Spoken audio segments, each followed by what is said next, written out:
Hi, my name's Airika Dollner, and I wanted to take an opportunity to make a video answering some of the top questions that I've gotten about the most recent piece of artwork that I finished. This piece was one that I did while I was living in Russia, and it's very near and dear to my heart. I don't want to give away too much because I really like it when my viewers come up with their own narratives on the artwork, because once I finish it, whatever it meant to me is no longer as relevant because now it's in the possession of the viewers. So I want to answer some of the more important questions because it does have some interesting background that you wouldn't know unless I shared it with you. And one of those things is, why did I do this piece of artwork? And often people even ask, why did I go to Russia at all? No, I am not Russian. I don't know if you can tell from my features, but I am definitely not Russian. I am all American, born in West Point, New York. I'm in fact a Euro mutt with a little sprinkle of Native American in there, but I am definitely not Russian. So first and foremost, I started going to Russia in 2018 because I wanted to know what's true. What are the people like? What is this amazing culture, this ancient culture, the largest country on the face of the planet? What's true about it? What's amazing about it? Because I felt like as an American growing up in the American narrative, I wasn't getting the whole picture. So that was why I initially started going. And I first went during the World Cup in 2018.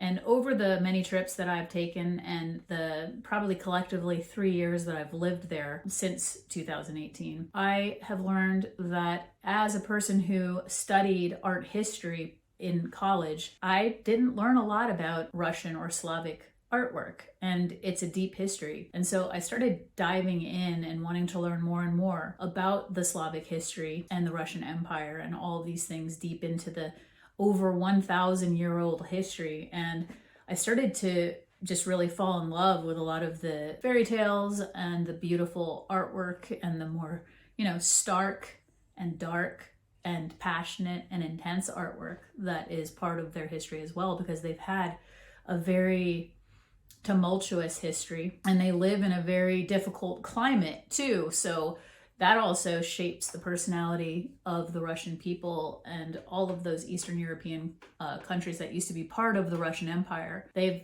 all had to deal with a lot of adversity as a large group of people. That was the original inspiration for why I wanted to do a piece of artwork. As an American, I realized, why are we always at war with this great nation and ancient history? They're such a vital part of our whole humanity and the story of being human. And I think that the story of being human is now more important than ever, especially because there's such a debate about whether humans should even exist at all and whether or not we should become transhumans and become augmented humans and no longer be created in nature, God-made humans. And so I realized that every country on this planet then becomes very important to the whole story of what it means to be a human being. And so I think that as an artist and someone who started art with aim, I think that it is really important to define what art is, especially now that artificial intelligence and all of these things are taking away the creative process, and we're going through a phase where the validity of being human and whether or not we're good enough to even compete versus all the technologies that are emerging is becoming the current conversation. And I think art is a very important place to start on that conversation. And this piece of artwork is about all of those thoughts coming together, but inspired by a fantastic piece of Soviet art. And it happens to be in the war zone of Kyiv, Ukraine. And there was talk about whether or not this piece of artwork would even survive in the location that it's in. And I absolutely adore this piece, and it's perfect for what I ended up wanting to do with it as a modernization. I wanted to take that foundation of the original figures and the original movement and the fact that it was made out of tiles, and I decided to do mine out of pieces of paper. So collage combined with acrylic painting. And so it is a multimedia piece that I have done as a reinterpretation of the original. So I'm taking all of these bits and pieces of current events and current reality, and I'm kind of regurgitating that into the piece that I've made.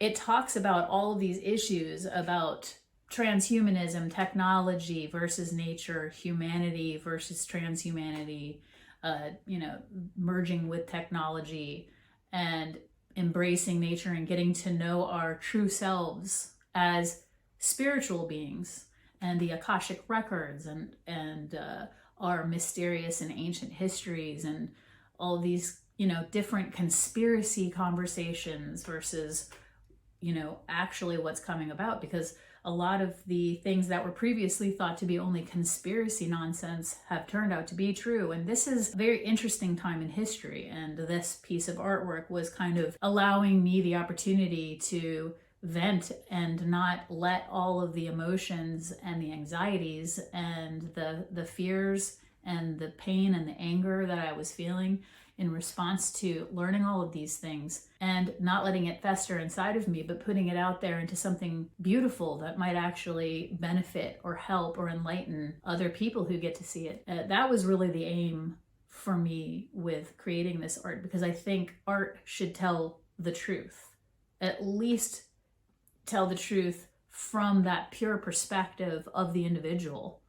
Me as the artist, what is my perspective on the world as an American who is living in Russia and living among Russians and learning to love and appreciate and respect them. All of these things kind of come together in a cacophony of thoughts and ideas that come into this piece of work. And it is about the conflict between light and dark, good and evil, and technology versus nature, and all of these things. And you can see that behind the young Russian boy, actually the nephew of one of my friends that I met in Russia, praying, and what it would be like to be a child, not a full-grown adult as I am, but a child trying to traverse all of the very chaotic experiences and factors of our current day reality, and how that must feel, and having to deal with all the adults and trying to make sense of a very chaotic time. Oftentimes I find myself resorting to prayer and praying and taking personal responsibility for the choices that I make, and becoming more empowered in myself as a human being, but also to allow those things that I cannot control to be in a higher power that I trust and love. And so I think that prayer, regardless of how you do it or how you feel best to connect to a higher benevolent power, prayer is often what we depend on when we're stressed and worried and concerned, and we kind of put our most benevolent, most loving, most pure thoughts and desires out into the universe and hope that it's listening to us. So that's what this painting is about. And another question a lot of people ask me is, how long did it take to do? People who don't do artwork often wonder if it's just easy for us to do. And I'll have to tell you, this piece of artwork was extremely complicated for me. It was by far the most difficult and challenging piece of artwork that I've ever created in my entire career, making art in many different mediums. Partly because each time I do a piece, I always do multimedia, because I don't like to be pigeonholed as an artist. I really enjoy getting my hands into the mediums and learning new mediums and incorporating many different forms of art creation and using what it is that I have around me, especially as someone who travels a lot. Sometimes I don't have, a studio like the one I'm sitting in right now with tons of art supplies, because art supplies are expensive. So you have to utilize what you have around you. And so that's part of why I also became a multimedia artist, was utilizing the tools that I had at my disposal as I move around and constantly traveling and moving about and in many different circumstances. So have to create with what you have and where you are. And so that's why I've ultimately become a multimedia artist. And also because I have had a lot of health problems in my lifetime. I've had many surgeries on my hands and wrists, and I've had total joint replacements, and I was in a wheelchair, and I couldn't hold a pen or a pencil for almost about a decade. And so it was very, very difficult to be able to keep expressing myself as an artist. And that is why I've become a writer. I've become a collage artist, a photographer, a digital artist, a painter, an illustrator. I started out as a painter and illustrator focusing on photorealism, but over the years of having to deal since the age of 18 with losing the ability to use my hands, having surgical malpractice and many difficult things with my health to overcome, I had to learn many different mediums. And so that is another reason why I am a multimedia artist. But then in the process of constantly having to evolve my technique and be able to work around my limitations, I also realized how much I really actually love being able to use all different types of mediums. And I don't want to be pigeonholed as to what I can actually make and out of what. And so that is an interesting element of how I get to the finished product of what I now create each time. This piece of artwork was very complicated because I decided that I wanted to use the original tile mosaic. That's a very large piece on the side of a building. And so I wanted to pretty much mathematically replicate that in a smaller form on canvas. But I wanted to do it with the modern twist of using current events, as I said before. And so I started out collecting a lot of newspapers and magazines and images off of the internet that were sufficient in size that I could use in fair use, and started to digitally alter them in order to fit them into those spaces so that they do interconnect and that it's fluid. And I realized, wow, in my mind this was easy, but as I'm starting to do it is definitely not easy. And so I had to really improve my digital skills and really figure out how to dissect this piece by piece by piece in order to remain true to the original proportions of the original piece of artwork. So that took me very many months. In fact, I stopped for a little while in order to regroup and kind of reassess. And I did another piece of artwork. I did the Maslenitsa sculpture, and then I returned to it. So collectively, if I were to add up all of the hours and minutes, it would easily be about 4 months, maybe 5 months of 45 to 55 hour weeks, just straight working on it. I could even say it could go longer because I did this piece by piece and as I could, bit by bit on the computer, collecting pictures for hours, really thinking about all of the different narratives that I wanted to include, from the immigration crisis to the Israel conflict to the conflict in the Ukraine and all of, Maui fires and all of these natural disasters and drone attacks and 5G and all of these new infrastructures and the Internet of Bodies and the Internet of Things and the digital ID inventory system and biometrics and like all of these things, just day after day, new news, new things, new factors, and continuously trying to get as many of those things in there and vent them out of my body. And so it was very challenging. Yeah. Oh, and another question is, people ask me about the good side. Who's the man on the main good side? Well, he is a Siberian medicine man, kind of mixture between a botanist, an explorer, spelunking through the rainforests. He's engaging with the golden ratio and sacred geometry and the Akashic records, and he's pulling them down from the cosmos and bringing them into the consciousness of the little boy as he's praying. He kind of is a conglomeration of a shaman, a botanist, an explorer, a curious, individualistic human being, a lover of nature. And he's kind of uncovering all of those mysteries and the beauty and the artistry and the history, things that make it beautiful to be alive, like the Tesla Towers and all of these amazing inventors. He's kind of all of those things combined. He's like an interdimensional traveler of sorts. And then the negative side, or the dark side, the evil side, some would interpret, is somebody who's wearing VR glasses, virtual reality. He's blocking out his human senses with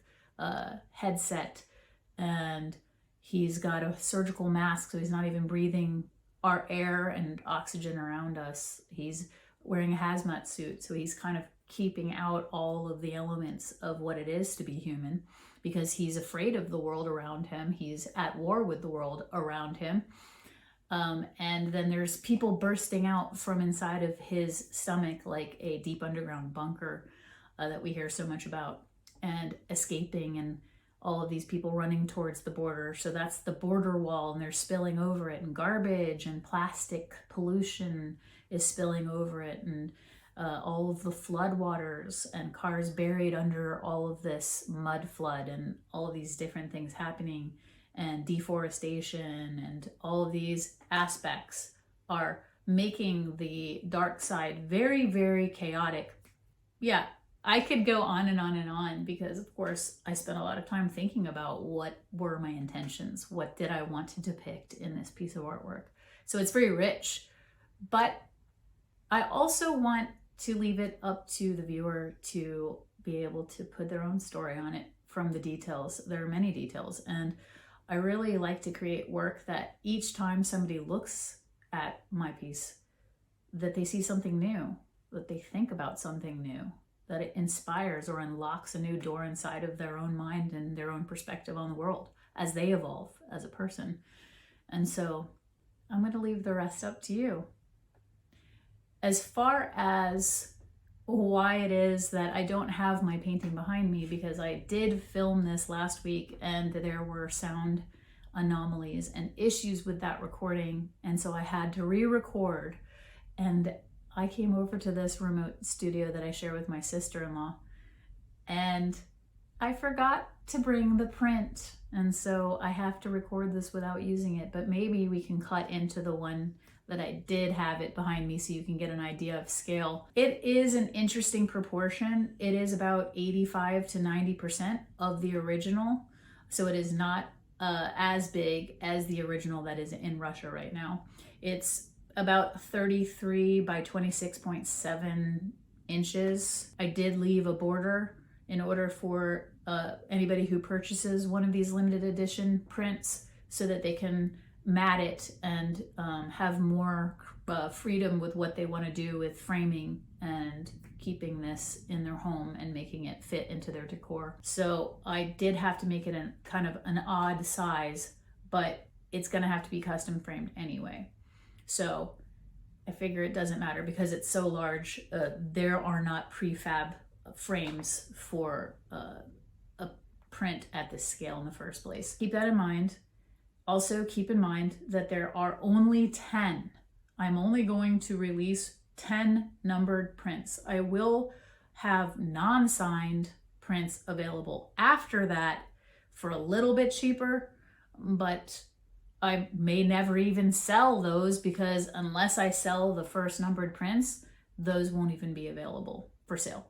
So for right now, what I'm putting up for sale is this Giclée high-end reproduction, color matched, professionally photographed print at about 85 to 90% of the original scale. And that is around 33 by 26.75 inches.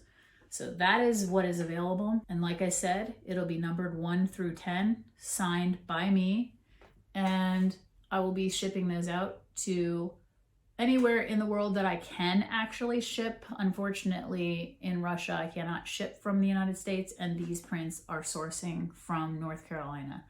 So I will be charging $444 as a lucky number, and also the shipping determinant on where you are in the world will be added to that. Because I'm signing and numbering these limited edition prints, I have to ship them out myself. So how to sell them on the website is an issue. I've already sold 3 of these that I know, and I already have money in hand. So there will only be 7 remaining once this video goes live. That's pretty much all. If you have any other questions, feel free to email me at artwithaim8@gmail.com or through my Telegram channel. That's fine too. I'm easy to contact via Telegram. And I'm happy to answer anything you might want to know. But like I said, these are limited edition prints. I will probably, after these prints are sold, do a reprint at full scale. That'll probably be a year from now. So anyway, thank you so much for listening. I hope you found some benefit in my personal explanation of all the different factors going into creating this piece. And I hope you love it as much as I do. Thank you so much for all of your support. And I hope this video finds you all doing well and making a difference in your own way. Because as a follower and supporter of Art with Aim, we're all creators. We're all inventors. We're creating the world that we want. And if you don't really like the world that's around us right now, which many of you don't, do whatever it is you can to create something that you're proud of and leads us all to a better, more united, more cohesive, more balanced world. That would be an answer to prayer, and that would be an answer to this piece of artwork. Thank you.